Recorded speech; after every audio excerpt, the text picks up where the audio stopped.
Welcome back. Friday mornings off the ball breakfast. Delighted to be joined in studio by Barry Murphy. Barry, good morning. Thanks for having me. All Shamrock Rovers needed was for Shells to win the league last year, and they've come back with a vengeance. They're walking the league, and now they're flying it in Europe. Yeah, you've prodded the animal there, haven't you? Like, I think Steve, what a win! It was unbelievable. Like, to be fair, the first leg was dour. We were commentating on it. It was trying to put any sort of enthusiasm into it. A couple of chances for Josh Honohan, but they looked a decent outfit over there in Kosovo. Totally different animal last night. Came out on fire on the front foot. First 20 minutes kind of got through the game, and then you just felt they were always building into the game. And Gaffney, the goal disallowed just before. Yeah.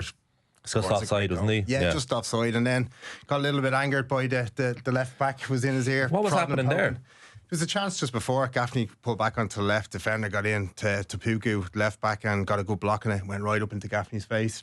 As the corner came in, 10 minutes later, Gaffney got to do it back to him. So that's karma has a way, or football has a way of throwing it back in your face if you kind of mess with it a little bit like that. So he was exceptional last night. So not quite the swan song in his career, but 35 years old Gaffney looked lethal last night. So he has this low goal. Poacher's goal for the first one. Second one is a beautiful. Yeah. We're getting a bit nostalgic this morning, Barry, and it was breaking a Lee Sharp against Barcelona. Yeah. He was class now, to be fair. Like, and you look at him last season, like, he wasn't in that European squad at all. Like, he was left out of it with the injury. 35-year-old, had to take a pay cut at the start of the year to stay at Rovers. He'd Suitors and Galway, and a couple of, I think Derry were in for him as well, a couple of other teams, and you're thinking, is the career on the wind down now? And this season, he's just been the talisman. Without him, like, he scored the big goals in some of the big games, and he's the one that's kind of grabbed it by the scruff of the neck last night. And his performance last night is probably one of the best I've seen from an Irish side in Europe. Shows a lot of character, doesn't it, from Gaffney? Like, when you consider the contract situation last year and all the injuries, as you say, that he's had to deal with. Like, it just seems like a really nice lad. You can hear it from the interview, even with Jonathan Higgins there after the match last night. But the hurdles that he's had to jump over, particularly to get back to this point, is quite remarkable. Yeah, and an ankle injury as well, and he's had surgery on it, and to come back at 35 as well, to put in that work, to have that graft, to have that inner belief that he can come back from it in a squad as big as Rovers. You look at maybe Jack Byrne's situation now, and you're thinking, like, look at the quality of players. They brought in McGovern as well, didn't bring in another centre forward as well, so did have the belief that he could get back to a standard, but he's excelled that now. Josh Honohan, that finish, like that looping volley, and it was perfectly timed on Hamer Helgemson in the stands. And when he got called into that squad as the League of Ireland representative last time out, I remember we were asking you yourself, and I was like, well, is that not quite political or just box ticking, but is he genuinely the best player in the league? And I don't know what last night did to add to that opinion one way or the other. To be fair, Josh, in the games that Hamer Helgemson has been at, hasn't been great. He's kind of come off a little bit, but in the last two games over there, as I said, he was a standout player. He's exceptional from set pieces. Last night he was a different level. He was just making it look like a schoolboy right back when he was going up against. He was just knocking it 10 yards ahead of him, getting to the byline, getting crosses in.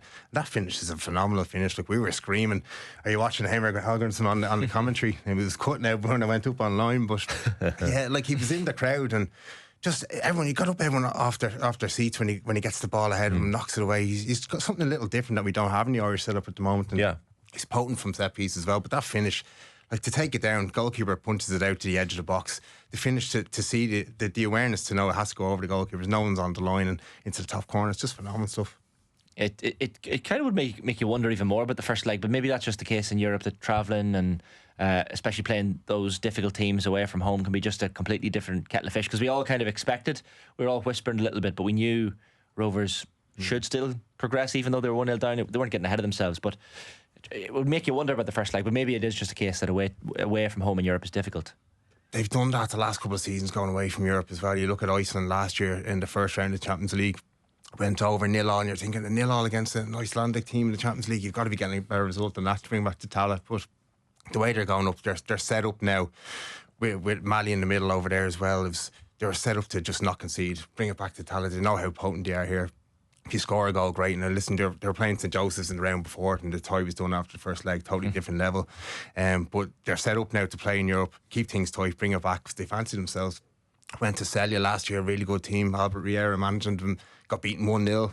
At the time, Leon Pauls had a great game, similar to Ed McGinty last week, kept them in it, beat them 3-1 at home. So they do fancy themselves at home once the thing isn't too far out of reach. You mentioned the Gaffney issues with the defender during the game. I think he was saying afterwards, like, he gave me a bit and he was standing on my toes at different points throughout. Like that, I presume that's having played football at the top level, you'll know like standing on toes is a common enough trick. I'm sure even for yourself from corner kicks and that sort of thing, it's regular. Yeah, that's probably the least thing that goes on in the box. There'd be fingers going everywhere. Yeah. It's just mad. Once there's 20 lads in that small area, all sorts going on, verbals going on. Kind of, you used to love the FAI Cup games. You get a non-league team, the stuff that would be set down. Like, and you have to give a bit back as well. Like, it's all good. But as I said, kind of karma always gets you in football at some stage, and it came fairly quick for that guy about 10 minutes later. Yeah. Were you one to give back? Oh yeah. So I was a small goalkeeper. Like, the stuff I was getting, like 5'10" goalkeeper in this league, and then listen, it was mad stuff, like about your wages, about your height, about family members, everything, and that was like from the crowd as well. I was going to say that's just the crowd, not the opposition, because you have to stand there when it's the away crowd behind you. Like, because I know for like Turner's Cross, it's a nightmare for the opposition goalkeeper in the shed end. Because you just have to stand there and to listen to that crowd. And Talca Park as well, like the lads literally 2 feet away hanging over with chips, and go over and just take a chip. Like, you kind of nullified it all, but you can't get away from it. Like, at least with Tala, they're a little bit away from you, but most of the other grounds are right on top of you. What is it about Stephen Bradley and this Shamrock Rovers side that look comfortable in Europe we've seen the last year? It's a back catalogue of getting beaten well in Europe. They've learned their lessons. Like Ferencváros got beaten 4-0, 6-1 on aggregate. They've taken their beatings. Ludogorets as well. They've had to learn their lessons. Really conceded soft goals, and that's kind of where it's come to now, where you do go away from home and you keep it tight. They're not compounding errors. They're not going from 1-0 to suddenly 3 or 4-0 and the game is out of sight. Similar to Pats at home against Besiktas. Some of the goals they concede, you're just going, just take your medicine, bring it home and give yourself a second chance. And that's where they've learned. They've kept themselves in tight. They always fancy themselves to score at home. But it is that accumulation of a couple of years in Europe.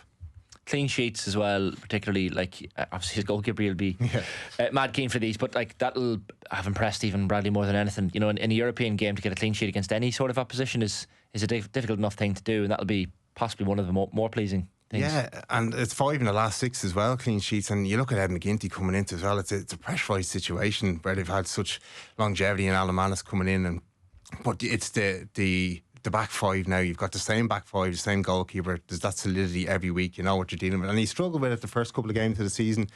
The last season as well, gave away the Molde goal when he first came in.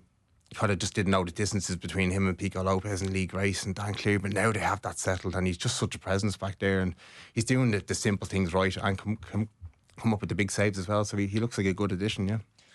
Next up, Santa Clara, Portugal. They finished 5th in the Portuguese top division last campaign. This would be a different kettle of fish, and in between that, then they have the FAI Cup this weekend against Longford. So you imagine there'll be a raft of changes, but the FAI Cup is massive as well, because if you win it, there's a big reward. Yeah, and I think it's something like any time it comes up now, Stephen's talking more fervently about it, because it's been so long since they've gone and done anything in it. Like, they've been knocked out fairly early in the last couple of rounds. Well, like, they've drawn bows a couple of times, which hasn't helped. But like that, they look like they're going to go and win the league anyway, so they're going to guarantee that Champions League spot. But the Europa League, everyone's in it now. Like, the big teams are really looking at it going, what a chance to get into Europe. And starts again on Sunday against Longford. But you do feel to be a raft of change, but there's quality everywhere. You're just looking at what comes off the bench last night, and Graham Burke will get more minutes hopefully going into that and into the game next week. So some of the key players in the final third, you'd imagine, will be rested this weekend. So does that mean that Stephen Bradley looks around the squad and says, Jack, you're back in? What's going on there with Jack Byrne and Stephen Bradley? It just happens. I'd say the amount of stuff that goes on behind closed doors up there with that amount of talent, and this is the only one that's leaked out, and it's leaked out 2 weeks later, which is a little bit better, obviously. Yeah, it was the August bank holiday it happened. Yeah, well, like, I've been there. Like, I heard Vinny talking about it yesterday. It's the 11v11 is a nightmare if you're not in that squad, and as goalkeeper as well. You knew if you was touch and go whether you were playing, as soon as the jerseys or the bibs are down the pitch, you know if you're in or not, and your head is gone. The last thing you want to be doing is playing shadow play, as playing as a player for the opposition. Yeah. And then you just go in and do set pieces. You have to do everything as if you're the opposition player. It's the last thing you want to do. And I'm sure words were exchanged then. I'm sure if you could take them back, I'd say he probably would at this stage. But he's made his bed a little bit. But there's a good relationship between him and Jack. He brought him back from Limassol as well. There's a good relationship there that I think it can be repaired. But Jack's got to realise what he's got around him. Like, You've got Matt Healy, Danny Mandrau, Watts, Burke, O'Neill. He's got quality around him, like, so he's not going to be the standout player, and his performances just haven't been to a level where that guarantees you. And nobody's the first name on the team sheet at Shamrock Rovers anymore, and that's the environment and culture he's built. Jonathan Dickens asked Stephen Bradley after the match about this, and he was very short and curt with it. He said, "We've just had a phenomenal performance by the players. That's all I'll be speaking about." Didn't want to reference the Jack Byrne thing, fairly understandably, at all. Like, you'd wonder, like, if Jack does leave, if say he does leave the club, and I know there was interest was it a couple of years ago from Charlotte in the MLS, and there's talk that Jack wanted to leave at that point. Like, will he stay in the League of Ireland? Like, Shells and Pats have been two clubs that have popped into conversations over various times. But, like, can you see him playing for another club in the League of Ireland? It's hard to see where he does go. I can't see him travelling to Derry. I just don't see it. And Astro, for him, he's struggled with injuries as well. Only played half the games this season, has been in and out with injuries, and he's been consistent in those kind of injuries as well over the last season and a bit. So, like, would he play for Shells? I don't know if tactically they're set up for a Jack Byrne. You're kind of changing things around to fit him into your team. So Pats, maybe, like, Stephen would love to have somebody like him in his team, wouldn't you? Like, and probably they're the ones that could afford him and would splash the cash for a player like him. But listen, I don't think his career at Shamrock Rovers is done. With the games coming up, he's going to want to be involved, and it's just a matter of getting it sorted. The problem that Jack Byrne has is not quite unique, but it is a little different to most players in that he's so gifted that he knows, or he certainly probably still believes, that on his day he's the best player in the country. And like you say, he's fulfilled a role where he's pretending to be the opposition, and it must be soul destroying for a player like that. All Stephen Bradley cares about, though, in the other side, is the collective. And like he's come out this week, Stephen Bradley, and said a comment that really won't help Jack Byrne, is like, for me, Graham Burke, Matt Heaney and Dawson Devoy have been the best players in the country this year by a country mile. And that last part, even that sentence, just to double down on the fact that it's those three. Yeah. And Jack Byrne will be sitting there thinking, like, but I'm better than all of those players. It's loaded, isn't it? It's like, you look, they're all in his position. Like, you're talking and about. It's strategic by Stephen Bradley. Yeah, everything. There's not a lot Stephen does that isn't tactical or strategic. And yeah, if you're thinking, if you're Jack and you're sitting there going, I've watched him over the last couple of games as well. Played in that Wexford FAI Cup game, and you're thinking, we've got Derry coming up in the league. We've got these big European nights coming up for. If I'm playing in this game, I'm not involved in them. He played 70 odd minutes in that game as well, and you're thinking, yeah, Jack on his day, absolutely phenomenal. Love watching him playing, and when he's brilliant, he's absolutely brilliant. But he's not had enough of on his days in the last couple of years for me to warrant a place we can knock on the manager's door and go, I need to be starting. I think there's other players around him now that are stepping up. You just look at even the players coming in. Like last night, they were excellent. Where'd you fit him in? Like last night, I think every one of them were brilliant. And Graham Burke is probably frustrated, didn't play enough minutes last night either. Stephen Bradley is setting it up as the Graham Burke show for this second leg. Doesn't start and brings him on when the game is done and dusted. And you're probably thinking from his point of view a little bit frustrated. But you've got to manage these players and got to manage their minutes. And every player wants to play, and it's up to the manager to handle out how many minutes they play. Because of the standard of this Portuguese opposition, is there a temptation for Stephen Bradley to put him on the squad just because of Jack Byrne's experience in Europe? However limited it is, it's more than most in the squad. Yeah, I'm sure there is. It's just about getting it over the line. He'll have to apologise, basically, won't he? Of course he will, and he'll have to apologise in front of everyone. And that's the way it is. And if he's willing to do that, if it is a bust up on the pitch like that, you can have your apologies to the manager, and that apology will be before you go out and do it. I don't know whether he's training with them or not.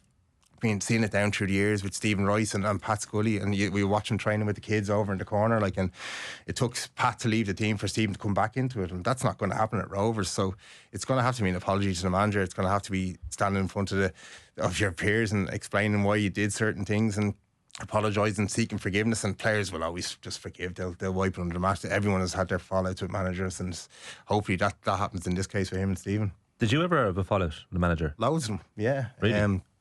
I was playing at Shamrock Rovers, and Michael O'Neill came in. I was doing really well, and then Alan Manis was brought in, and then I was told it's going to be 50-50. You play your games, you play well, you stay in the team. A game later I was out of the team.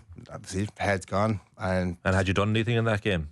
Nothing particularly bad that warranted being dropped, but you know as well as when they bring in another goalkeeper as well, there's never competition in goalkeepers. There's one goalkeeper. There's a hierarchy to this thing, and even in training, the number one goalkeeper goes first with volleys, things like number two comes in.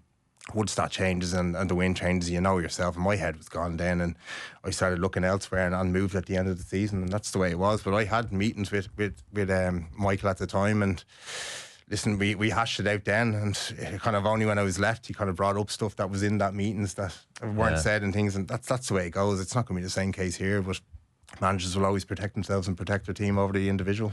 Would this be a mature like disagreement between adults, or would there be emotion put to it and voices raised? How does it work?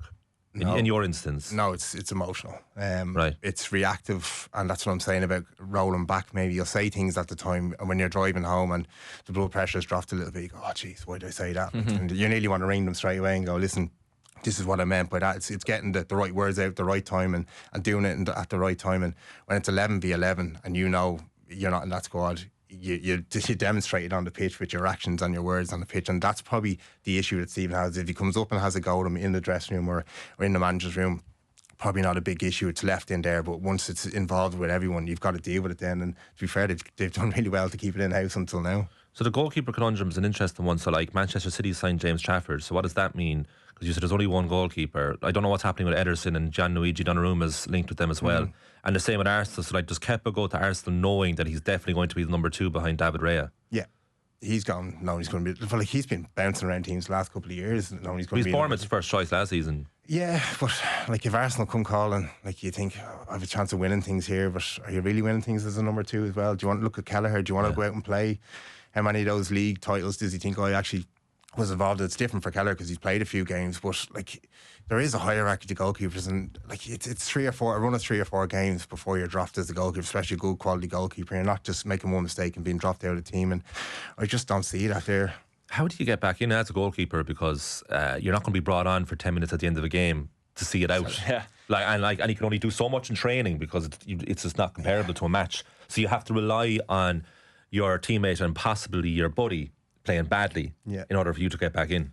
You want to win 4-3 every week. That's the way it goes as a sub goalkeeper. You want to win the games, but you've got to concede goals. It's a horrible feeling as well, like because you want to get in and play, but as you said, they have to do something to get them out of the team for you to get back in, barring an injury or illness or lack of form, and that's the only way you get back in. And it's hard to do. And there is, to be fair, as much as people talk about it, there is this little group of goalkeepers, because it's such a cerebral position as well, that if you do make mistakes, how much that affects you and your performance and your life off the pitch. So just some sympathy there for a number 2 goalkeeper as well, knowing what a number 1 is going through. But again, you have to want them to go through it to play if you want to be that number 1 goalkeeper. I often wondered that about, say a sub goalkeeper sitting on the bench and they're watching their teammate, the number 1 choice, having a horrendous day, say 2 or 3 howlers, like.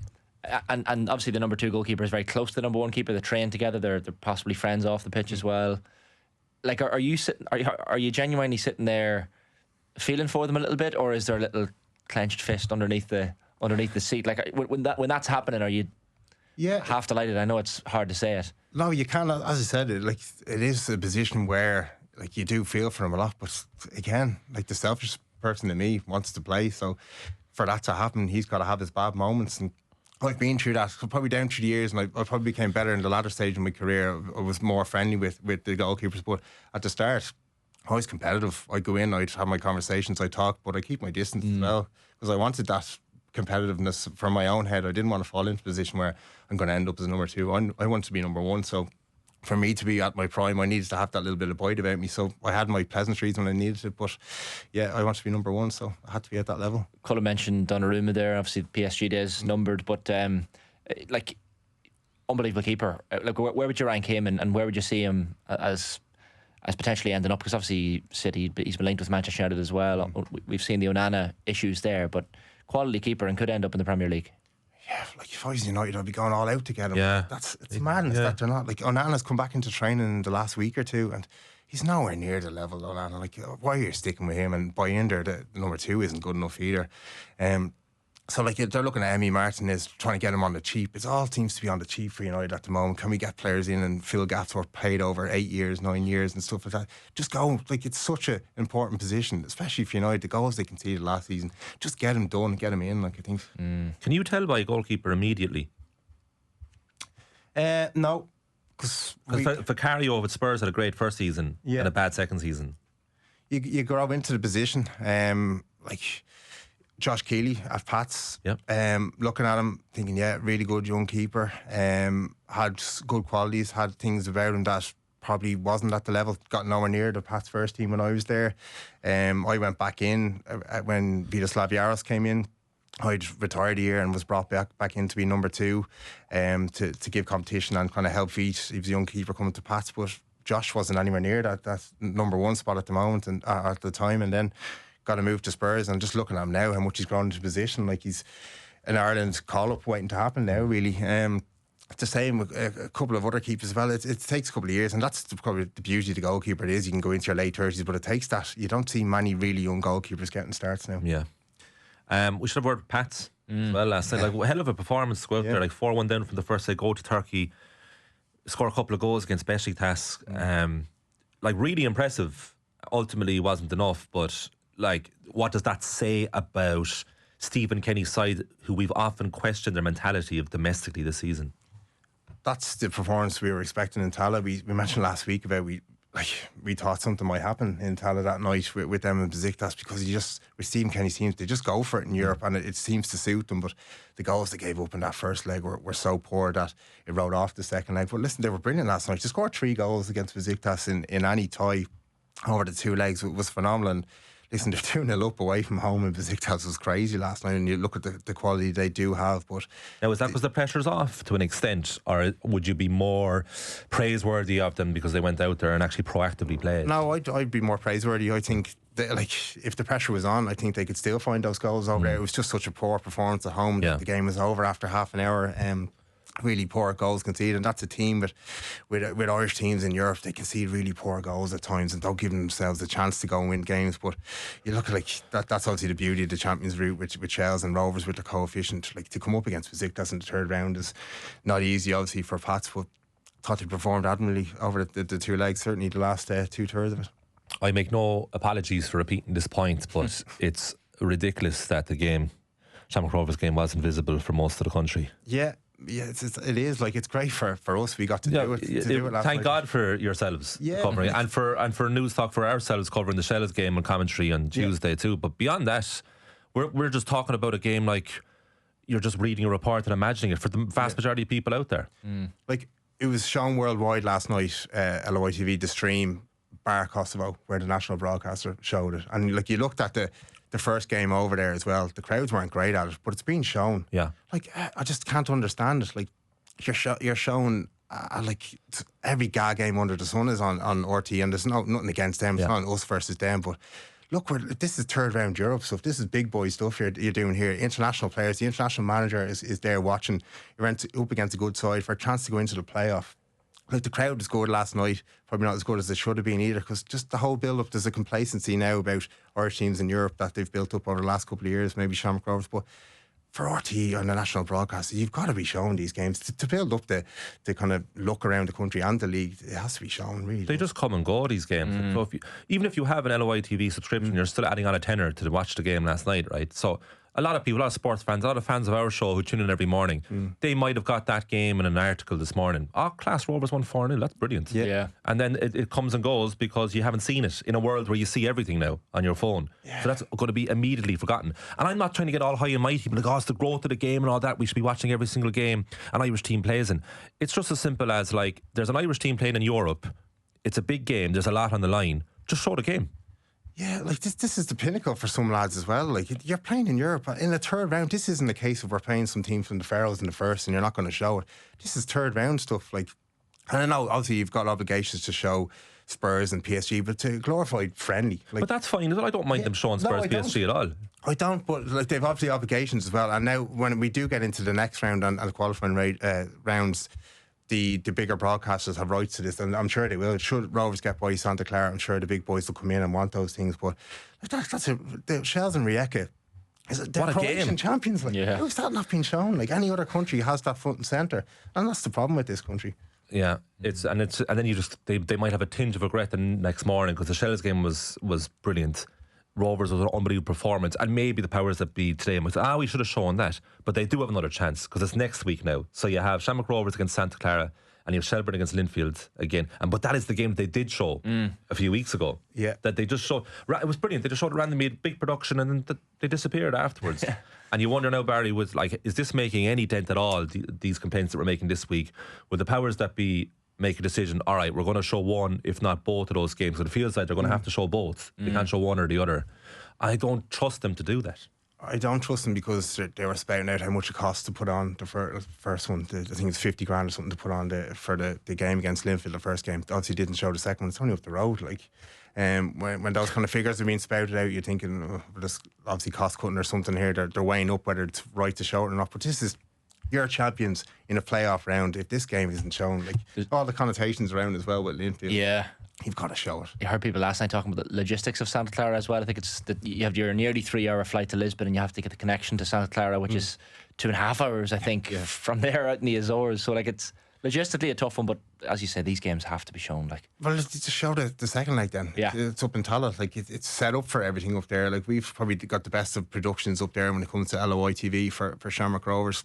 It's easy for obviously there is a cost to it, but the cost benefit is there for all to see. And obviously a playoff round against the fifth team in Portugal. Yeah. Some recognised names for a chance to go into the Conference League stage. Like, it's phenomenal, really, what these teams are doing in Europe without the backing of these companies. Yeah, 100%. Anything to be said for a title race or a relegation battle in the Premier Division? We've more chance of a relegation battle, I think, than the Cork showing a little bit of form now. I think Slightly, yeah. Waterford getting slightly into trouble a bit, yeah. Yeah, Galway as well. The good result against Rovers, got the point, but falling down the table a little bit. And Cork a little bit resurgent now, 4 points in the last 2 games. But I don't see it either end. It's going to be the European races where it's going to be at, and you just look at the money that's involved in that now. That's going to be nearly the benchmark. It'll start to become a little bit like England, where it's all about getting into that top 4, top 5, and look at the riches that Rovers are getting now from going through a few rounds as well, and Shells as well. If you aren't in those top 4 or 5, you're just falling behind every year in terms of money. Like, definitely. 5 games in the FA Cup third round tonight. Cork City, Waterford, Finn Harp Spray, Salthill against Galway United. It'll be a cracker. Bowes against Sligo Rovers, and Kerry against Cove Ramblers. Barry Murphy, thanks a minute. Yeah, cheers, Barry. OTV Breakfast at UPMC Orthopaedic Care. When things don't move, rotate or bend like they used to. Choose us to help you get back in action.